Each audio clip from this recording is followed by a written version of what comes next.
Olá, graça e a paz, tudo bem com você? Eu sou Adriana Lima e estou de volta para mais uma leitura do livro de Joyce Meyer, Campo de Batalha da Mente, Vencendo a Batalha em Sua Mente. Esse livro maravilhoso que tem edificado milhões de vidas, com mais de 3 milhões de cópias vendidas. Espero que esteja edificando a tua vida também. Se você chegou aqui pela primeira vez, seja muito bem-vindo.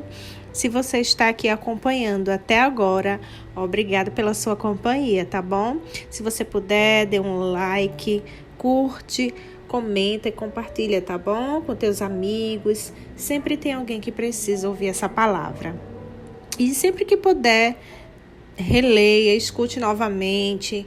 É muito importante para a nossa edificação, para o nosso deleite espiritual.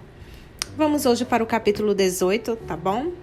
Por favor, torne tudo fácil. Não posso aguentar se as coisas forem muito difíceis. A mentalidade do deserto, número 3. Porque este mandamento que hoje te ordeno não é demasiado difícil, nem está longe de ti. Deuteronômio, capítulo 30, versículo 11. Versículo 2, na verdade. Essa mentalidade errada é similar à que acabamos de discutir, mas um problema suficiente entre o povo de Deus, que, acredito, merece muito um capítulo neste livro. É uma das desculpas mais comuns que escuto das pessoas nas suas orações. Muito frequentemente alguém me procura para aconselhamento e oração, e quando lhe transmito o que a palavra de Deus diz ou o que penso que o Espírito Santo está dizendo, sua resposta é: sei que isso é o certo. Deus tem me mostrado a mesma coisa, mas Joyce, isso é muito difícil. Deus tem me mostrado que o inimigo tenta injetar essa frase nas mentes das pessoas para fazê-las desistir. Alguns anos atrás, quando Deus me revelou sua verdade, Ele me instruiu a parar de dizer como as coisas eram difíceis, assegurando-me de que, se assim o fizesse, as coisas se tornariam mais fáceis. Mesmo quando estamos determinados a continuar a fazer alguma coisa, gastamos tanto tempo pensando e conversando sobre como é difícil, que o projeto termina sendo muito mais difícil do que teria sido se tivéssemos sido positivos em vez de sermos negativos. Quando inicialmente comecei a ver na palavra de Deus como se supunha que eu devia viver e me comportar e a comparar com o que está vivendo, sempre dizia: quero fazer as coisas do teu jeito, Deus, mas é tão difícil. O Senhor levou-me a Deuteronômio, capítulo 30, versículo 11, onde ele diz que seus mandamentos não são muito difíceis, nem estão muito distantes de nós. A razão de os mandamentos do Senhor não serem difíceis para nós é porque Ele nos dá o seu Espírito para trabalhar poderosamente em nós e nos ajudar em tudo o que nos tem pedido. O ajudador. João, capítulo 14, versículo 16, diz: E eu rogarei ao Pai, e Ele vos dará outro Consolador, Conselheiro, Ajudador, Intercessor, Advogado, Fortalecedor e Companheiro, a fim de que esteja para sempre convosco. As coisas ficam difíceis quando estamos tentando fazê-las independentemente, sem nos apoiarmos e confiarmos na graça de Deus. Se tudo na vida fosse fácil, nem mesmo precisaríamos do poder do Espírito Santo para nos ajudar. A Bíblia se refere a Ele como o ajudador. Ele está em nós e conosco todo o sempre para nos ajudar, para nos capacitar a fazer o que não podemos fazer e deveria acrescentar fazer com facilidade o que seria difícil sem Ele. O caminho fácil e o caminho difícil. Lá em Êxodo, capítulo 13, 17, diz: Tendo Faraó deixado ir o povo, Deus não o levou pelo caminho da terra dos filisteus, posto que mais perto, pois Deus disse, para que porventura o povo não se arrependa vendo a guerra e torne ao Egito. Você pode estar certo de que, onde quer que Deus o conduza, Ele é capaz de guardá-lo. Ele jamais permite que nos sobrevenha mais do que podemos suportar. Em 1 Coríntios, capítulo 10, versículo 13. Seja o que for que ordenar, Ele paga por isso. Não precisamos viver em luta constante se aprendermos a nos apoiar nele continuamente para ter a força de que precisamos. Se você souber que Deus lhe pediu para fazer alguma coisa, não volte atrás apenas porque fica difícil. Quando as coisas ficarem difíceis, gaste muito tempo com Ele, descanse mais nele e receba dele mais graças. Hebreus capítulo 4, versículo 16. Graça é o poder de Deus que vem até você sem nenhum custo para fazer por seu intermédio o que você não pode fazer por si próprio. Tome cuidado com pensamentos que dizem: não posso fazer isso, é muito difícil. Algumas vezes Deus nos conduz pelo caminho difícil em vez de nos levar pelo caminho fácil, porque Ele está fazendo um trabalho em nós. Como aprenderemos a descansar nele se tudo em nossa vida é tão fácil que podemos dar conta sozinhos? Deus conduziu os filhos de Israel pelo caminho longo e duro, porque eles ainda eram covardes e ele precisava fazer um trabalho neles para prepará-los para as batalhas que enfrentariam na terra prometida. A maioria das pessoas pensa que entrar na terra prometida significa não mais lutas, mas isso não está correto. Se você ler os registros do que aconteceu depois que os israelitas atravessaram o Jordão e entraram para possuir a terra da promessa, verá que eles lutaram uma batalha após outra. Mas eles venceram todas as batalhas na força de Deus e sob a direção dele. Deus os conduziu pela rota mais longa e mais difícil, ainda que houvesse uma mais curta e mais fácil, porque ele sabia que eles não estavam prontos para as batalhas que enfrentariam ao possuir a terra.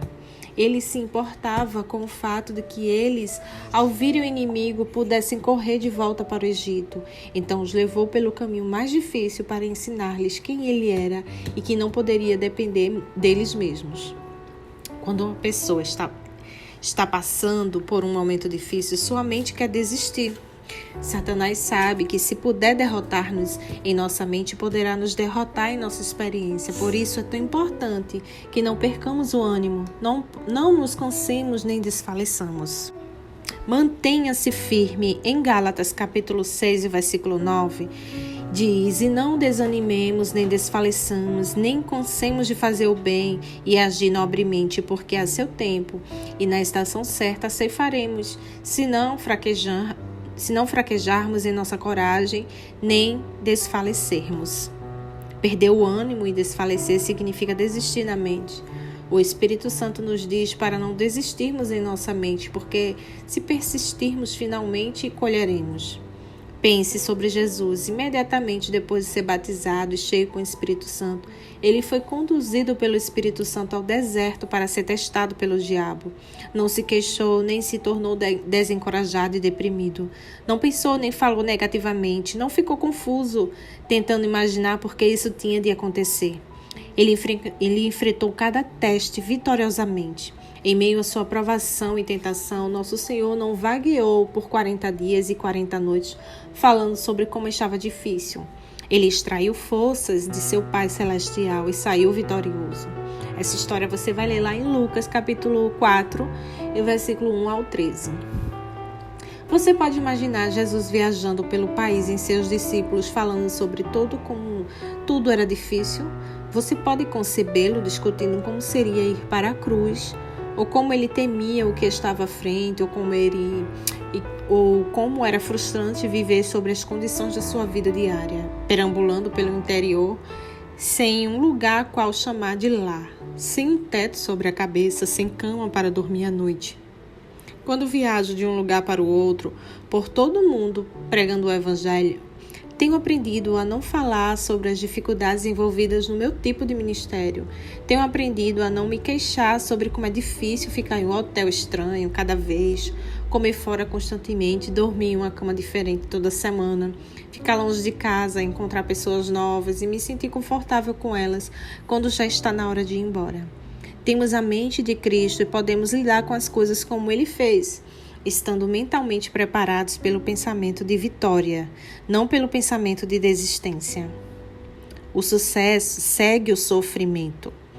Em 1 Pedro, capítulo 4, versículo 1 e 2, diz: ora, tendo Cristo sofrido na carne por nós, por vós, armai-vos também vós do mesmo pensamento e propósito de sofrer pacientemente em vez de falhar, para agradar a Deus. Pois aquele que sofreu na carne, tendo a mente de Cristo, deixou intencionalmente o pecado, parou de agradar a si mesmo e ao mundo e agradar a Deus, para que no tempo que vos resta na carne, vida natural, já não vivais de acordo com as paixões e desejos dos homens, mas vivais segundo a vontade de Deus. Essa passagem nos ensina um segredo no que diz respeito a como sobreviver às coisas e tempos difíceis aqui. Aqui está na minha interpretação desses 2 versículos. Pense sobre tudo o que Jesus passou e como ele suportou o sofrimento em sua carne, e isso o ajudará a passar por suas dificuldades. Arme-se para a batalha, prepare-se para ganhar, pensando como Jesus fez. Sofrerei pacientemente, em vez de deixar de agradar a Deus. Porque se eu sofrer tendo a mente de Cristo nessa direção, não mais estarei vivendo para agradar a mim mesmo, fazendo tudo o que é fácil e fugindo de tudo o que é difícil. Mas serei capaz de viver para o que Deus deseja e não pelos meus sentimentos e pensamentos carnais. Há um sofrimento na carne que teremos de suportar para fazer a vontade de Deus. Minha carne nem sempre se sente confortável com o estilo ministerial de viagens. Mas isso é a vontade de Deus para mim, portanto, preciso me armar com o pensamento correto sobre isso. De outra forma, sou derrotada antes mesmo de ter realmente começado. Pode haver uma pessoa em sua vida de quem é muito difícil estar perto e, apesar disso, você sabe que Deus quer que você insista com o relacionamento e não fuja dele. Sua carne sofre porque não é fácil estar perto dessa pessoa, mas você pode se preparar pensando adequadamente sobre a situação. Autossuficiente na suficiência de Cristo. Tanto ser estar rebaixado e humilhado em circunstâncias hostis, como também ser honrado e desfrutar a fartura e viver na abundância de tudo e em todas as circunstâncias. Já tenho experiência e aprendi o segredo para enfrentar cada situação, tanto de fartura como de fome, assim de abundância como de escassez. Tudo posso naquele que me fortalece. Estou pronto para qualquer coisa e a compensar qualquer coisa através dele, que me infunde força interior. Eu sou autossuficiente na suficiência de Cristo. Filipenses, capítulo 4, versículo 12 e 13. O pensamento correto nos arma para batalhar. E a luta com o pensamento errado é como ir para a linha de frente de uma guerra sem armas. Se fizermos isso, não duraremos muito. Os israelitas eram chorões, uma das razões pelas quais eles vaguearam 40 anos fazendo uma viagem de 11 dias. Eles lamentavam-se por cada dificuldade e queixavam-se de cada novo desafio, sempre pensando sobre como as coisas eram difíceis. Sua mentalidade era: por favor, torne tudo fácil. Não dou conta se as coisas forem tão difíceis. Recentemente percebi que muitos crentes são guerreiros de domingo e chorões de segunda-feira. Eles têm uma boa conversa no domingo, na igreja com seus amigos, mas na segunda-feira, quando é hora de caminhar e falar, e não há ninguém por perto para impressionar, eles desfalecem ao mais leve teste. Se você é um chorão e um queixoso, obtenha uma nova mentalidade que diz: tudo posso naquele que me fortalece. Filipenses capítulo 4, verso 13. Que maravilha! Aqui eu encerro o capítulo 18. Aplique essa palavra no seu coração e até o próximo áudio. Fica com Deus.